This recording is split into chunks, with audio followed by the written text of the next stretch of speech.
name is Brian, been in real estate almost 10 years, crazy to say. I mean, I've done a little over 400 transactions. The reason I want to go over to the room is to kind of gauge where everybody's at. We have veterans, we're more than 3,000 transactions. We have people just starting out. So the conversation today is going to be around leverage. How to do more with less, which is my favorite topic, or at least in the last recent years have become my favorite topic. Every day, I'm sure that everybody in this room, Cabana, wakes up thinking about where they're gonna get the next transaction.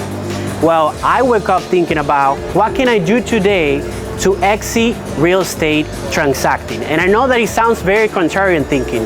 I'm still actively in real estate, but my strategy right now, my focus is what can I do to leverage my business, to grow it to an extent where I no longer have to be the one selling real estate. Does that make sense? Yeah. Would you like to get there? Yeah. All right. So the first thing is be honest with ourselves. We like to call it the real estate business, my real estate business. What we do is not a business. We can barely call it maybe a practice. What we do here, we're self-employed. We don't have a business. If you look up at the definition of a business, first of all, is something that works by itself or it can grow without you. That's the definition of a business. So if your real estate business can grow by itself or stay afloat by itself, then you have a business. If not, you're just self-employed. You're no different than an attorney or a doctor performing the surgery. That's one of the reasons why I work on a daily basis to leverage myself. How can I put the least amount of time and produce the most? And the first thing is understanding the word leverage. How do you leverage your real estate business? Anybody wants to share? Leverage, forms of leverage in real estate. Have a team, real estate team. What else?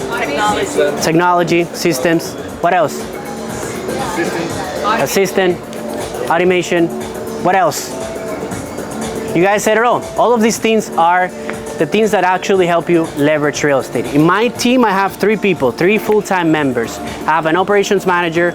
I have a full-time video editor. As you see, I'm recording this. This is going to be content creation. It's going to be Shop It Off, and it's going to be redistributing all my social media platforms.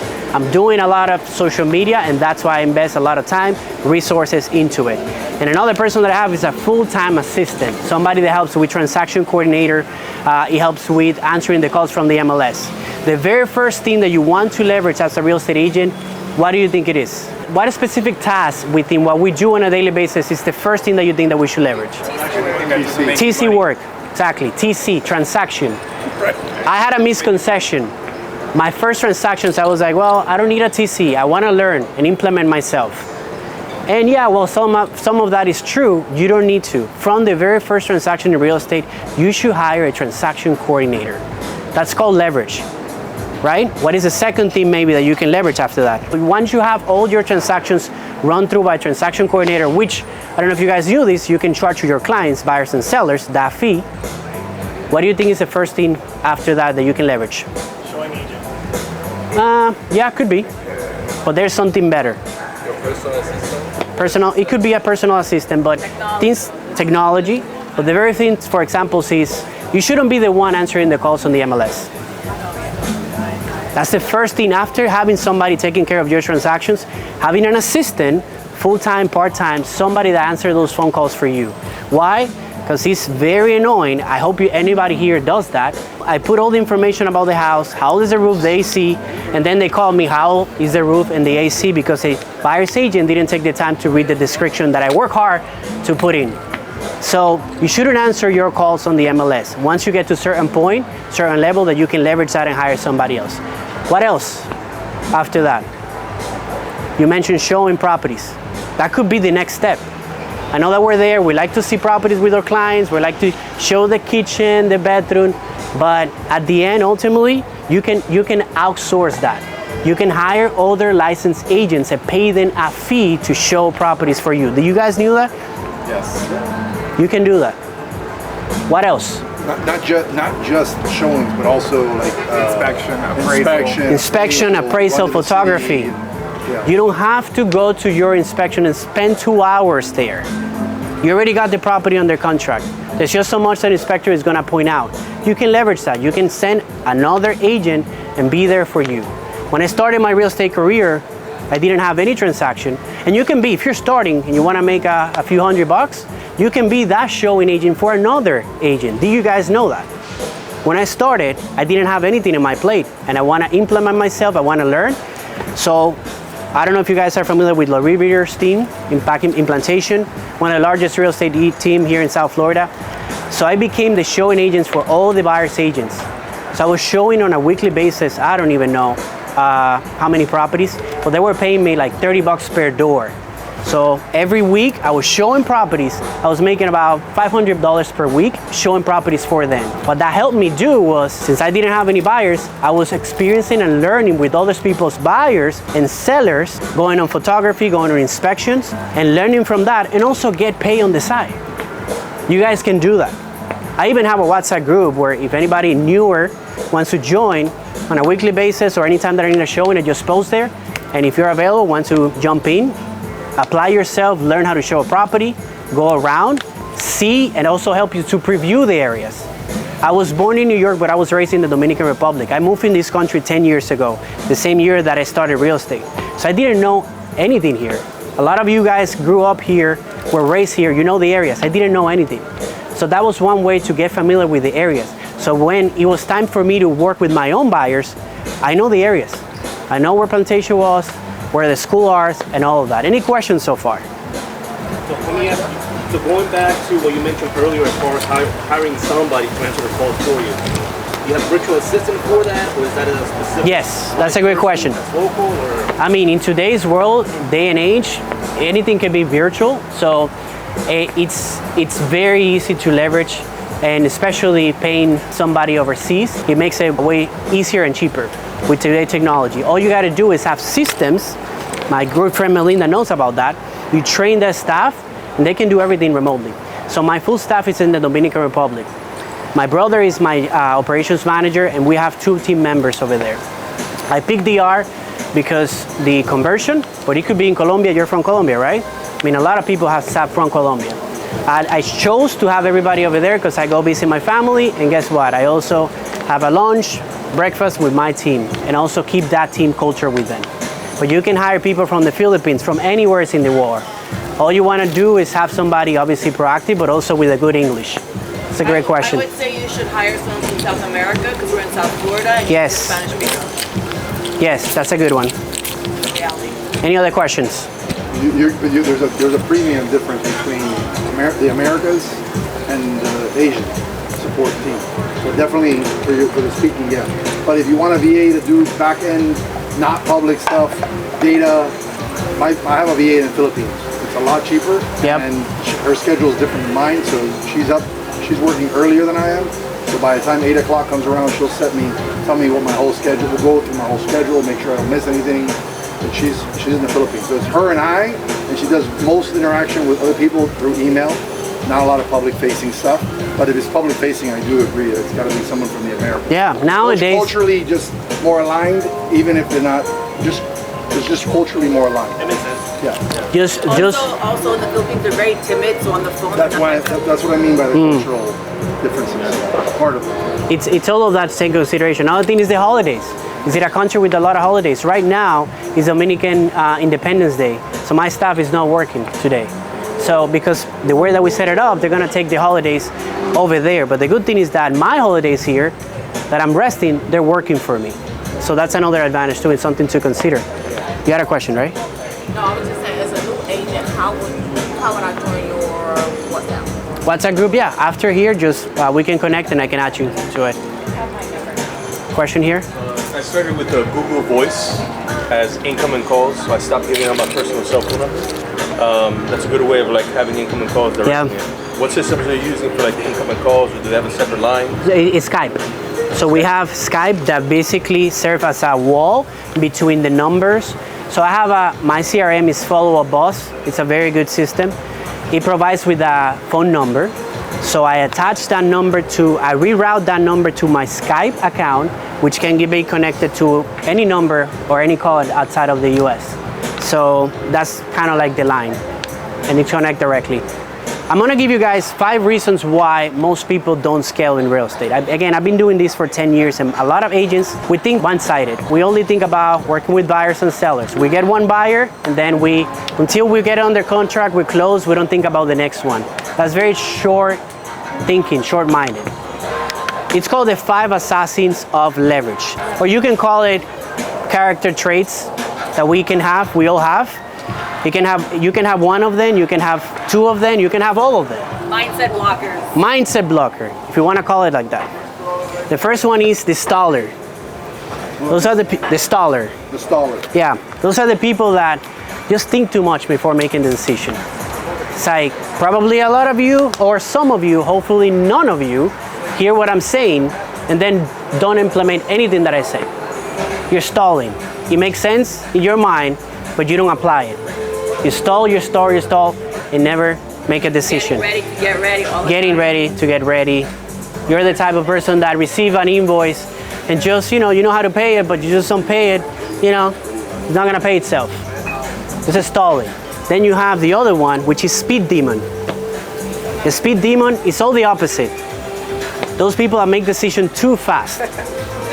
It's like, okay, I'm using this CRM, and then I hear Melinda telling me about another CRM, and then I think that's the answer, and then I change CRM, and then a Zillow agent calls me, hey, you should buy leads, and I buy leads, and I do this, and I do open house, cold calling, I'm all over the place. And obviously nothing is gonna work. You make decisions too fast, right? The third one would be the saver, tacaño in Spanish. Yes, you don't like to invest in you see investing in your business as an expense. You don't like to invest in your business. You're good as long as it doesn't cost you money. That's the saver. We all been there. I can admit I'm a little bit of that. You had a question? But I think in all the years that I've been in this business, I've never really heard a broker or even maybe like a team lead really speak to leveraging your business credit so that you have the finances to invest in your business. Because then the mindset is I need to make more so that I can utilize this money to invest in my business, where build your credit, get business credit, no interest for a year. Yeah. You're going to work and make that money back, and you're paying your business back. Yeah. And then it helps you with your taxes. And I'm going there, that's another one. But before getting to that personality trait, mindset blocker, the fourth one is supervisor. Let's say that you decide to hire your first assistant. Finally, you got over that burden. You ended up hiring, but some of you guys do is you supervise. The purpose of hiring an assistant. I was gonna say it should be micromanagement. Yeah, micromanagement. Supervising Yeah. Okay, we can call it. I'm changing all the names because of Melina. Okay, micromanagement. You want to call it. The purpose of hiring somebody, if you provide with the right training, the right systems, they should work by themselves. If you're gonna be supervising, micromanaging, whatever you want to call it, then there's no point. You're still very invested in the task, and then you're not leveraging yourself. It's not leverage. It's an expense. And then the final one that goes along with what you're saying is the yes. So the first one is, I'll repeat it all, a staller, speed demon. Then you have saver, and then the micromanager or supervisor. And the last one is self-medicator. Self-medicator. That's when us agents close our first transaction, and instead of reinvesting in our business, instead of leveraging our credit to leverage our business, we go on vacation until the next deal. Oh, a lot of you are laughing. You know what I'm talking about here. That's self-medication. Start buying the red heels, the expensive purses. That's an expense. That's not invested in your business. As much as you want to justify it, what you're doing there is self-medicating. So those are the things that can prevent you. Those are the mindset blocker that can prevent you from scaling your business. Any questions so far? I want to share back to managing versus micromanaging. Yeah. Supervising. When you start building a team, it's really important. You're delegating, but not abdicating, because ultimately your responsibility to serve that client or manage your business. It's your business, right? So don't just let it be, because eventually, if you let it be, it's gonna be whatever it is. Yes. And it reflects on you. Yeah, and it reflects on you and a lot of other things. So creating the systems and infrastructure and checking and management strategy, whether just an assistant or a team. Trust me, there's a lot of growing pains when it comes to that. So the sooner you learn that, the better. I'm gonna add something to that really quick. I agree with you 100%, but depends if you want to create leaders or you want to create followers. Like if you want to have a bunch of people that they're task takers, yes, but if you want to eventually have leaders for you to be hands off from portion of your business, then you have to let them fuck off. You have to let them, you know, the cost of that is losing business. I lost so many business of just people didn't do the job in the quality that I was trying to do, but at the end of the day I had like 5 branch managers that they can run by themselves, you know? The purpose is, once you hire, is to have your eyes on it, not your hands on it. Right. Yes. And at the end, if something falls through the cracks, it's either a fall because of the systems that you build and the training, or because of a lack of skills from the person that you hire. It's one of the two. So that's the analysis that you want to do whenever something falls through the cracks. And if it's a system, that's on you. Yes. If it was lack of training, that's on you.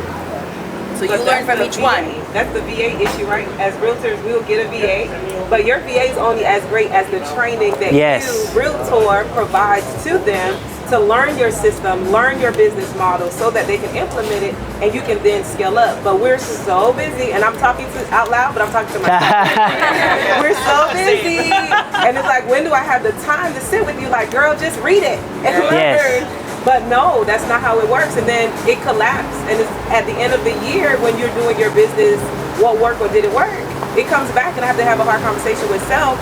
You didn't train her properly. So you're right, they will fall. But if we empower those entities, then ultimately we'll see the success. We took I had a trip with to UWM, and I was amazed with their facility. I was amazed when it's like Costco. You walk in and you see like 12 years. It's like Yes. an airport. It's more than Costco. Yeah. It's like a fucking airport. It You're in the is. airport. I was blown away. I had no idea. But in having conversations with their employees, what really was the light bulb that went off is they were empowered by executive leadership so that they could perform, and they got so much support that they don't want to leave. Yes. Right? So in our businesses, if we do the same by utilizing that business model and Yes. giving them the resources, the tools, the training, all that good stuff, then our business will then increase because all of our people who are working for us and with us are doing what they need to do. And that trip was like, And don't get me wrong, it takes a lot of work to build the systems, and it's frustrating. I don't like putting that together. There's people who enjoy that, like Melinda. I'm not like her. Yeah, Yes. I don't love it. I just love to have somebody else do it for me. So I love to build it for somebody else to do it. but going to your point, now I love having the time freedom. Guys, last year I traveled to 9 different countries. And the only way that I was able to do that, that's what I like to do, obviously, for fun. The only way that I could do that is because I have a full team with systems, they know what to do, and now real estate allows you to work from anywhere in the world. So I have a question for, cause you know, like, well, okay, for the ones who don't have the funds at the moment in place to do the systems or have the assistant or to consistently pay somebody, because you know with the deals you gotta wait till you close the next deal if you don't have it set up or you have it saved. Yeah. What would you recommend for someone like that who can't really? That's a great question. First of all, you gotta close deals. Yeah. You gotta start there. But the very first thing, like I said, is leverage transaction coordinator. Do you have one? Do you use one? Yeah, we have one. Okay, We perfect. charge for it. So you're already freeing up some time there that you should be applying to get more business. Guys, it only works if you use that time that you free up to make more deals. For sure. So to finish answering your question, you free up that time, just make more money and then reinvest some of that money. We are in an industry where the margins are incredible. Incredible. Think about how much money you get out of every transaction after paying transaction coordinator, maybe a photographer. That's it. Everything left is completely yours. The question is, are you buying those red bottom or are you reinvesting in your business? Going back into marketing, but that too, like how you said, the videographer, the marketing, that stuff could be added up too. So Yes. it's just like, I don't find, because then too, like me, I've learned to pay it up for the year, and that's what I've been doing to make it a lot easier. Yeah. But I know with these assistants, like who are from the Philippines or across seas, sometimes they don't work out, so you want to pay them up front the whole That makes sense. because then you might need to switch them out. So So I'm just trying to see like, well, what's the best? Because I would love to have an assistant. No, that's somebody to, that's great. do stuff for me. So it will be more of finding a way for yourself on putting the money aside, even if you don't pay it out front, just to keep it there for that purpose. I would say that it may also be that you're not doing, as an agent, if you don't have enough income, you may not be doing enough business generating activities. Money making activities. You gotta be, like all your time, as much as you can, be focused on prospecting, talking to people. If you're not talking to people face to face or on the phone, no contact, no contract. no contact, no contract. Yes. It's really, and I know there's a lot of people out there, and I've seen all the bells and whistles, and I listen to all that stuff, and at the end of the day, I'm like, nah. They all want to sell us on, especially marketing dollars that we spend. I'm No special purple pill There's or no- whatever, like there's magic no- recipe of anything. yeah. Invest- Trying to pick up the phone. Invest first on one. First of all, you gotta make a decision and know that you're gonna be doing real estate and take real estate seriously. That's the very first step. And don't try to fool yourself. If you're not making, if you're gonna be a cold caller, you gotta be cold calling. If your thing is gonna be open houses, you have to be doing open houses every single weekend. I built my business out of open houses. In 2019, I did 72 open houses in the entire year. If you do the math, that's 6 open houses every single month. As you know, you get the most traffic over the weekend. So I was 3 out of the 4 weekends I was doing open houses Saturday and Sunday for an entire year. Now, what do you do different with your open houses that may be different from what everybody? That's a great question. You got to put a system around it. An open house is not just going and showing and open the house. I did door knocking, at least 50 doors the day before. I cold call and circle prospect the neighborhood to invite people to the open house. Social media marketing, flyer, distributing flyer, all of that. Because as you guys know, hopefully you guys know, the success in an open house is not what you do at the time of the open house, it's what you do before.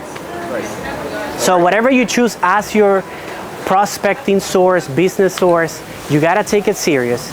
Build enough business, create enough business that you can then make enough money where you can leverage yourself. There's a process to it, right? But the very first thing is transaction coordinator. The second one will be an assistant. And then the third one could be anything that is specialized based on what you do. Somebody that can prospect for you. In my case, I invest a lot in social media, like I told you. That's why it makes sense for me to have a full-time video editor in my team. I want to add to your question. Your systems and your team will scale with time. Right. So the systems I started with were a lot of free tools. Now, I don't want to talk about how much I spent on systems 15 years later, but my CRM has shifted over the years. My management of my operations has shifted over the years. And so don't be afraid to just start writing down checklists on a Google or like a notepad, you know what I mean? It doesn't have to start all high tech. But if you're gonna start somewhere and invest money somewhere, it's in a CRM. You'll probably hear that 100 times today. You need to house your contacts. But once you get to a point, just to give an example, I don't mind sharing my number. My business monthly fixed expense is around $8,000-9,000 per month, including staff, systems, everything. So if you do the math, with the average commission check that we do, with the average price point down here in South Florida, that's 1 deal too. So all I need to do is 1 or 2 deals per month to cover my fixed expenses. Other than that, it's profit. Does that make sense?